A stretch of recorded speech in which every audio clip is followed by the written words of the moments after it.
Film शुरू होती है और हम थॉमस नाम के एक आदमी को देखते हैं जो घर आते ही ये खबर सुनता है कि उसकी बहन को अगवा कर लिया गया है। उसकी बहन अपने डैड के लिए एक खत भेजती है जिसमें लिखा था कि अगर वो उसे जिंदा देखना चाहते हैं तो एक आइलैंड आकर मुझे आजाद करने की कीमत अदा करनी होगी, वरना मुझे अगवा करने वाले लोग मार डालेंगे। तो अब थॉमस अपनी बहन को बचाने के लिए तैयार हो गया और अपना सफर शुरू करता है। ट्रेन से सफर के बाद वो समंदर के किनारे पहुंचता है जहां से उसे कश्ती के जरिए आइलैंड पर जाना था। कश्ती में चढ़ने से पहले थॉमस देखता है कि उसके पास जो टिकट है वो बाकी लोगों से अलग है। उसे ये चीज अजीब लगी, इसलिए वो चालाकी से अपनी टिकट एक दूसरे आदमी से बदल लेता है। जब वो कश्ती में चढ़ जाता है तो उसने देखा कि जिस आदमी से उसने टिकट बदला था उसके सामान पर क्रॉस का निशान लगा दिया गया है। फिर अगली सुबह उनकी कश्ती आइलैंड पर पहुंचती है। थॉमस देखता है कि उस टिकट वाले आदमी को कुछ लोग अपने साथ ले जा रहे हैं। आइलैंड पर नए आने वाले लोगों का वेलकम किया जाता है और हर किसी को एक खाली बोतल दे दी जाती है। थॉमस अपने कमरे में जाता है और वहाँ एक किताब देखता है जो इस आइलैंड के लीडर मेलकम ने लिखी होती है। मेलकम अपने आप को एंजल फरिश्ता कहता है जो यहाँ आकर बना था और खुद को आइलैंड का फादर समझता है। आइलैंड में रहने वाले अक्सर लोग वो हैं जो किसी न किसी जुर्म या किसी और वजह से गवर्नमेंट से भागकर यहाँ आकर छुप जाते हैं। अगली सुबह थॉमस आइलैंड की डॉक्टर से मिलता है जो मेलकम की ही बेटी है। वो देखता है कि कुछ लोग उसी आदमी को बंदी बनाकर ले जा रहे हैं और उसकी हालत भी बहुत खराब है। बाद में थॉमस चर्च चला जाता है जहाँ आइलैंड के सभी लोग मौजूद थे। यहाँ मेलकम अपनी और अपने दो दोस्तों की कहानी सुनाता है कि किस तरह वो इस आइलैंड पर आकर रहने लगे, जिसके बाद ये पूरा आइलैंड आबाद हुआ। मेलकम कहता है कि मैं और मेरे दोस्त मुजरिम थे, लेकिन हम जेल से भाग निकले और इस आइलैंड पर आकर रहने लगे और देखो हमारी जिंदगी कितनी खुशहाल है। वो बताता है कि इस आइलैंड की गॉडेस ने न सिर्फ हमें बचाया बल्कि मुझे एंजल के तौर पर चुन लिया। मेलकम आइलैंड के लोगों को यकीन दिलाता है कि यहाँ कोई टैक्स नहीं है, न पैसों का लेन देन, न ही कोई जंग लड़ी जाती है। यहाँ के लोग पूरी तरह से आजाद है। इसी टाइम चर्च के बाहर एक औरत गुजर रही होती है जिसे सिर्फ थॉमस देख लेता है, पर हैरत कोई और इंसान उसे देख नहीं पा रहा था। मगर फिर मेलकम भी उस औरत को देखता है और फिर उसने थॉमस की तरफ देखा जो पहले से ही उस औरत को देख रहा था। दूसरी तरफ उस आदमी को जिसे उन्होंने पकड़ रखा था उसके सामान में उन्हें कोई पैसे नहीं मिलते और उन्हें समझ आता है कि हमने गलत आदमी को पकड़ लिया है। मेलकम के लोग समझ जाते हैं कि उस लड़की को जिसे हमने अगवा किया हुआ है, यानी थॉमस की बहन को, जो आदमी उसे लेने आया है वो हमसे यहीं पर छुपा हुआ है, जिस वजह से इन लोगों को गुस्सा आ गया और वो इस आदमी को मार देते हैं। मेलकम के एक दोस्त का बेटा और दूसरी दोस्त की बेटी एक दूसरे से प्यार करते थे, लेकिन ये बात सबसे छुपा के रखते हैं वो लोग। इनमें लड़के का नाम जेरेमी था। रात को थॉमस गांव में घूम रहा था। वो देखता है कि नए आने वाले लोग अपनी बॉटल्स में खून जमा कर रहे हैं। फिर थॉमस मेलकम के घर के बाहर जाकर देखता है कि मेलकम एक खुफिया रास्ते से अपने घर के नीचे बनी एक जगह पर जाता है जो दरअसल एक सुरंग थी। फिर जब वो वापस आ रहा था तो जेरेमी और उसकी दोस्त को देख लेता है जो एक दूसरे को पसंद करते थे। इस टाइम वो दोनों साथ थी और थॉमस समझ जाता है कि इनके बीच कुछ चल रहा है। फिर थॉमस घर वापस आकर देखता है कि सबके दरवाजों के बाहर खून से भरी बॉटल्स रखी हुई हैं। फिर वो अपनी बोतल में दूसरी बोतल से खून डालकर अपने दरवाजे के बाहर रख देता है। जैसे वो अपने कमरे का दरवाजा खोलता है, चाबी से उसका हाथ जख्मी हो गया और कुछ खून जमीन पर गिर जाता है। पर जब वो कमरे में चला गया तो उसी वक्त एक औरत आकर वो खून चाटना शुरू कर देती है जो काफी भयानक दिख रही थी। थॉमस फिर मेलकम की किताब का एक सफा फाड़कर गांव का नक्शा बनाता है उसके पीछे। इसके बाद हमें जंगल में दूर दराज एक घर दिखाया जाता है जिसके सामने से सुरंग की दूसरी साइड से मेलकम निकलकर बाहर आता है। इस घर और सुरंग के रास्ते की निगरानी एक बहुत ही डरावना आदमी कर रहा था जो मेलकम का सर्वेंट था और अब मेलकम घर के अंदर चला जाता है। अगली सुबह जेरेमी थॉमस को काम पर ले जाने आता है और उसका शुक्रिया अदा करता है कि उसने अब तक उनके रिश्ते के बारे में किसी को नहीं बताया। थॉमस जेरेमी से अपनी बहन के बारे में पूछता है। अब पहले तो जेरेमी कुछ नहीं बताता, लेकिन जब थॉमस उसे मार पीट करके पूछता है तो जेरेमी बताना शुरू करता है। वो कहता है कि 1 महीने पहले मेलकम और उसके 2 साथी, जिनमें मेरा बाप और मेलकम का दोस्त शामिल था, वो तुम्हारी बहन को अगवा करके यहाँ लाए थे ताकि तुम्हारे बाप से तुम्हारी बहन को लौटाने के बदले ढेर सारे पैसे ले सके। आगे वो बताता है कि आइलैंड के लोगों का गुजर बसर मुश्किल हो रहा है, फसलें खराब हो रही हैं और जानवर भी बच्चे देना बंद कर चुके हैं। जिंदा रहने के लिए उन्हें खाने पीने का सामान बाहर से लेना पड़ेगा, इसीलिए मेलकम और उसके साथियों को पैसों की जरूरत, जिस वजह से उन्होंने ये सब किया, वरना सब लोग भूख से मर जाएंगे। थॉमस जेरेमी से कहता है कि अगर वो चाहता है कि उनके प्यार के बारे में किसी को पता न चले तो उसे मेरी मदद करनी होगी, जिसके लिए जेरेमी मान जाता है। मेलकम सब नए लोगों को चर्च बुलाकर उनकी पहचान करना चाहता था ताकि वो इस आदमी को ढूंढ सके, यानी थॉमस को, जो अपनी बहन को बचाने आया है और उन्हें पैसे देगा। अब मैल्कम की किताब सबको जुबानी याद होना जरूरी थी, ये वहाँ का असूल था, इसलिए वो सबसे अपनी किताब के कुछ सफ़े सुनने लगता है। लेकिन इससे पहले थॉमस की बारी आती और वो पकड़ा जाता, उससे पहले एक आदमी मैल्कम पर हमला कर देता है, जिसे मैल्कम को मारने के लिए किंग ने भेजा था, क्योंकि इस आइलैंड पर हुकूमत करने के लिए किंग मैल्कम का दुश्मन बन चुका था। थॉमस मैल्कम को उस आदमी से बचा लेता है, लेकिन खुद भी जख्मी हो जाता है।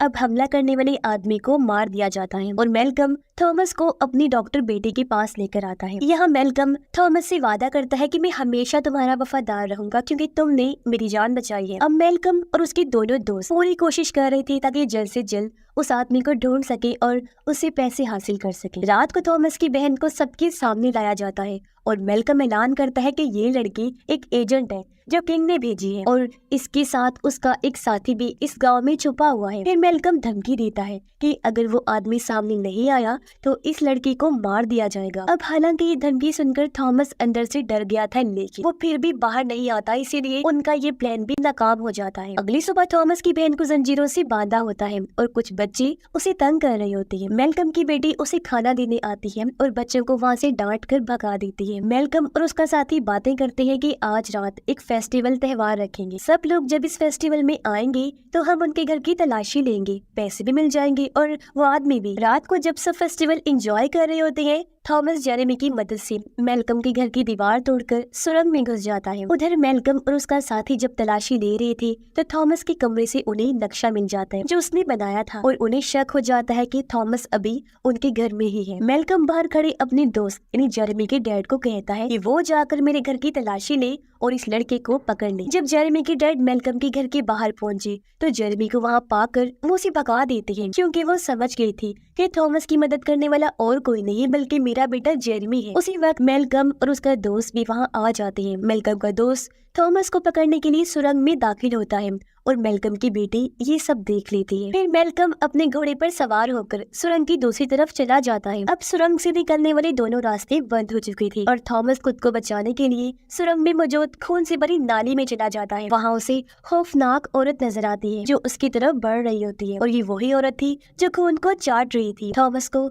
उस औरत से अजीब सा डर महसूस होता है। खुद को बचाने के लिए वो नाली की दूसरी तरफ निकलता है और खुद को सुरंग के एक हिस्से में देखता है। वहाँ उसे इस आइलैंड की गॉडेस से जुड़े कुछ निशान भी मिलते हैं। अब मैल्कम जंगल वाले घर में चला जाता है जहाँ उसने गॉडेस को कैद करके रखा होता है। वो गॉडेस के पास आकर पूछता है, तुमने इस लड़के के सामने खुद को जाहिर कर दिया है क्या? अगर ऐसा है तो तुमने ऐसा क्यों किया? उस लड़के पर भरोसा नहीं किया जा सकता। गॉडेस कुछ नहीं कहती, लेकिन मैल्कम के चेहरे पर गुस्सा साफ नजर आ रहा था। फिर वो अपना हाथ काट कर गॉडेस के पास जाता है और कहता है, हमारी फसलों को जहरीला करना बंद कर दो वरना तुम्हें भूख से मरना होगा। वो अपना खून गॉडेस को पिलाता है तो घर के अंदर सूखी टहनियों की जंगल पर फूल और पत्ते उगने लगते हैं। उसी वक्त मैल्कम का सर्वेंट वहाँ थॉमस की बहन को एक बड़ी सी बोरी में बंद करके लाता है और उसे लटका देता है। थॉमस को उसी सुरंग में रात गुजारनी पड़ती है। सुबह मैल्कम की बेटी वहाँ आती है और उसे कपड़े देती है चेंज करने के लिए। दरअसल वो थॉमस की मदद करना चाहती थी। थॉमस को अजीब लगा। वो कहता है, जो आदमी मुझे मारना चाहता है उसी की बेटी मेरी मदद कर रही है, क्यों? मैल्कम की बेटी कहती है कि ये झूठ है,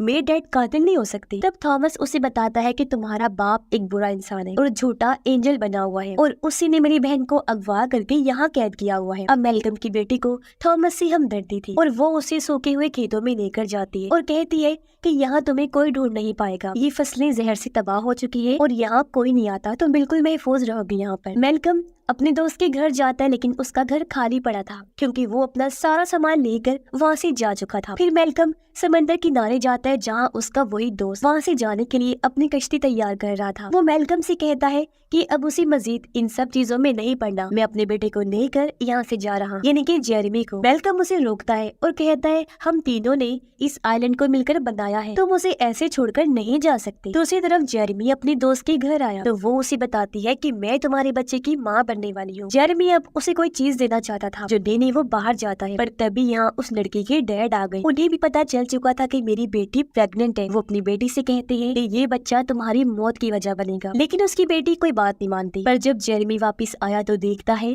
कि उसकी दोस्त को उसके बाप ने मार दिया है। ये देखकर जेरेमी गुस्से से पागल हो गया। वो अपनी दोस्त के डैड पर हमला कर देता है और उसे जख्मी कर देता है। लड़की का बाप जल्दी से घर से बाहर भागा और लोगों को कहता है कि ये कातिल है, इसने मेरी बेटी को मार दिया और अब मुझे मारना चाहता है, क्योंकि लोगों के सामने वो अपने आप को मजलूम साबित करना चाहता था। अब जेरेमी ये देखकर वहाँ से भाग जाते हैं और लड़की का बाप कहता है ये मुजरिम है और इसे प्योरीफाई करना होगा, यानी कि पाक साफ करना होगा। तब गार्ड उसे कहते हैं कि प्योरीफाई का हुक्म सिर्फ हमारे एंजल मेलकम ही दे सकते, लेकिन लड़की का बाप यानी मेलकम का दोस्त कहता है कि मेलकम असल लीडर नहीं है, असल लीडर तो मैं हूँ और मेरा हुक्म तुम्हें मानना होगा। इसलिए गार्ड्स जेरेमी को पकड़ने के लिए उसका पीछा करते हैं। वो भागता हुआ सूखे हुए खेतों में मेलकम की बेटी के पास चला जाता है और उससे मदद मांगता है, मगर इतनी देर में गार्ड्स भी वहाँ पहुँच जाते हैं और उसे उठाकर वापस ले जाने लगते हैं। मेलकम की बेटी उन गार्ड्स को रोकने की कोशिश करती है और उनके पीछे चली जाती है। थॉमस भी चाहता था कि वो जेरेमी को बचा ले, तो वो भी उनका पीछा करता है। फिर जेरेमी को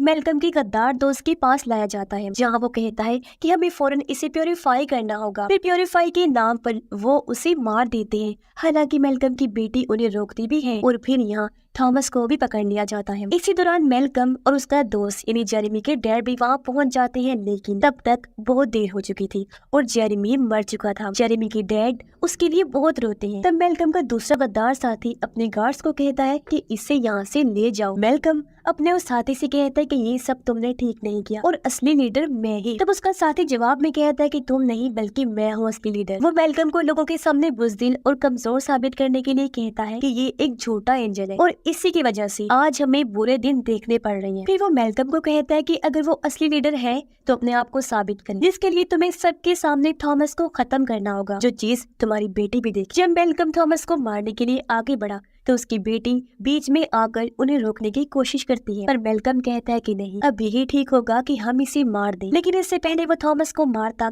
गोली चलने की आवाज आती है, जो जेरेमी के डैड ने चलाई थी। वो वापिस आ गई थी और कहती है कि अब गॉडिस को मारना होगा, जो कहने के बाद वो जंगल की तरफ भाग जाता है। थॉमस गार्ड्स पर हमला करके खुद को आजाद करवा लेता है और वो भी वहाँ से जंगल की तरफ भागता है। मेलकम और उसका साथी भी उसका पीछा करते हैं, जंगल में आने लगते हैं। जंगल में बने उस घर के पास आकर थॉमस देखता है कि मेलकम के उस ड्राउनी सर्वेंट ने जेरेमी के डैड को मार दिया है, लेकिन मरने से पहले वो थॉमस को कह देते हैं कि इस सब को आग लगाकर खत्म कर दो। और अभी इससे पहले ड्राउना सर्वेंट थॉमस को देखता वो वहाँ बने एक बड़े से होल के जरिए घर के अंदर घुस जाता है। तब तक मेलकम और उसका साथी भी यहाँ आ गए थे। उसका साथी मेलकम के सर्वेंट को भी मारने की कोशिश करता है, लेकिन मेलकम उसे रोक देता है। तब गुस्से में वो मेलकम पर ही गोली चला देता है। गोली उसके कंधे पर लगी और वो सुरंग में जा गिरता है। अब उसके साथी को ये लगता है जैसे मेलकम मर चुका है। थॉमस चुपके से देखता है कि सर्वेंट जबरदस्ती गॉडिस को खून पिला रहा है। जैसे गॉडिस ने खून पिया, सूखी टहनियां हरी भरी होने लगती है। तभी थॉमस को वहाँ अपनी बहन भी मिल गई, जिसे थॉमस बोरी से बाहर निकालता है। पर तभी यहाँ सर्वेंट आकर थॉमस के सर पर जोरदार हमला करता है, जिससे वो बेहोश हो गया। अब मेलकम का साथी अंदर आकर थॉमस की बहन को ले जाता है, जिसके बाद वो मेलकम के घर जाकर उसकी बेटी को भी गिरफ्तार कर लेता है। जब थॉमस को होश आया तो वो अपने आप को ग्राइंडर मशीन के साथ बंधा हुआ पाता है। अब इससे पहले मशीन उसे पीस के रख दी। खुशकिस्मती से उसकी रस्सी खुल गई और थॉमस आजाद हो जाता है। वो आजाद तो हो गया था, लेकिन उसका हाथ बुरी तरह जख्मी हो गया था। लेकिन किसी तरह वो ड्राउने सर्वेंट को रस्सी से बांधकर ग्राइंडर मशीन में जबरदस्ती डालकर उसे मार देते हैं। फिर वो गॉडिस के पास जाते हैं, जो उसे कहते हैं कि तुम आ गई हो, मुझे तुम्हारा ही इंतजार। फिर गॉडिस उसका सर पकड़कर उसे वो सब दिखाती है जो मेलकम और उसके दोनों दोस्तों ने यहाँ आकर किया था। उन्होंने गॉडिस को पकड़कर कैद कर लिया और उस पर बहुत जुल्म किया। फिर गॉडिस थॉमस को कहती है, अब प्लीज इन सब चीजों से मुझे आजाद कर दो, मेरी जान छुड़वा दो। ये सुनकर थॉमस गॉडिस को आग लगा देता है और वो जलकर खत्म हो जाती है। ऐसा होते ही गांव के घरों में भी आग भड़क उठी और सब कुछ जलकर खत्म हो जाता है। अपनी जान बचाने के लिए लोग गांव से निकलकर कश्तियों की तरफ जाने लगते हैं। मेलकम भी बच गया था और वो भी वहाँ से निकलने लगता है। उधर मेलकम के साथी ने थॉमस की बहन और मेलकम की बेटी को चर्च में बंद कर रखा होता है। वो मेलकम की बेटी से कहता है कि मैंने ही गॉडिस को ढूंढा, मैंने ही उसके बारे में सब जानकारी हासिल की, मैंने ही उसे कैद किया और ये पता लगवाया कि अगर हम उसे खून पीने के लिए दें तो बदले में वो हमें क्या कुछ दे सकती है। अब पहले पहले तो हम उसे जानवरों का खून देते रहे, पर जब उसने काम करना बंद कर दिया, यानी कि गुस्से में कि हमने उसके साथ ऐसा किया, तो फिर हमें इंसानी खून की जरूरत पड़ी जो हम उसे दे सकते थे। हमने ऐसा किया भी उसे इंसानों का खून देने लगी। गॉडेस बस एक मशीन है, हम उसे फीड करते हैं, खून पिलाते हैं और बदले में हमें माला माल कर देती है वो। और अब मैं तुम दोनों को भी मार कर उसे फीड करवाऊंगा। फिर वो दोनों लड़कियों को मारने ही वाला था कि थॉमस वहाँ पहुंचकर उस पर हमला कर देता है। दोनों लड़कियां भी गन से शूट करके अपनी जंजीरों को तोड़ देती हैं। मेलकम का साथी खुद को बचाने के लिए चाकू से थॉमस पर हमला करके बुरी तरह उसे जख्मी कर देता है। फिर दोनों लड़कियां अपनी जंजीरों से मेलकम की साथी का गला घोट कर उसे मार देती हैं। थॉमस काफी जख्मी था। वो अपनी बहन और मेलकम की बेटी से कहता है कि तुम दोनों भागो यहाँ से, जल्दी से जाओ, कश्ती तुम्हारा इंतजार कर रही है। थॉमस की बहन कहती है भाई हम तुम्हें यहाँ छोड़ के नहीं जाएंगे। फिर वो उसे भी अपने साथ लेकर कश्ती की तरफ जाने लगती है, पर थॉमस इतना ज्यादा जख्मी था कि उसका बचना मुश्किल लग रहा था और वो बीच में ही गिर जाता है। वो अपनी बहन से कहता है मैंने खुद से वादा किया था कि मैं भले ही जिंदा रहूं या ना रहूं, पर तुम्हारी जान जरूर बचा लूंगा। अब मेरी बहन बात को समझो, तुम्हें मुझे यहाँ छोड़कर अकेले ही जाना होगा। तब थॉमस की बहन और मेलकम की बेटी दिल पर पत्थर रख के कश्ती में जाकर बैठ गई और वहाँ से निकल जाती है। मेलकम भी वहाँ आता है और देखता है कि जहाँ जहाँ थॉमस का खून गिरा वहाँ नए पौधे उगने लगते हैं। ये देखकर थॉमस मुस्कुराता है और जमीन पर लेट गया, पर तभी बहुत सारे पौधे जमीन से निकलकर थॉमस से लिपट गए और उसे अपने अंदर समा लेते हैं। अब ये देखकर मेलकम भी मुस्कुराता है क्योंकि अभी साइलेंट का नया गॉड थॉमस बन चुका था। यहाँ के लोगों को अब भूख से मरना नहीं पड़ेगा क्योंकि थॉमस की वजह से उन लोगों के पास किसी चीज की कमी नहीं होगी। वो भी उन्हें माला माल कर देगा और ये आइलैंड हमेशा खुशहाली वाली जिंदगी गुजारेगा। और इसी के साथ इस फिल्म की कहानी भी इधर ही खत्म हो जाती है।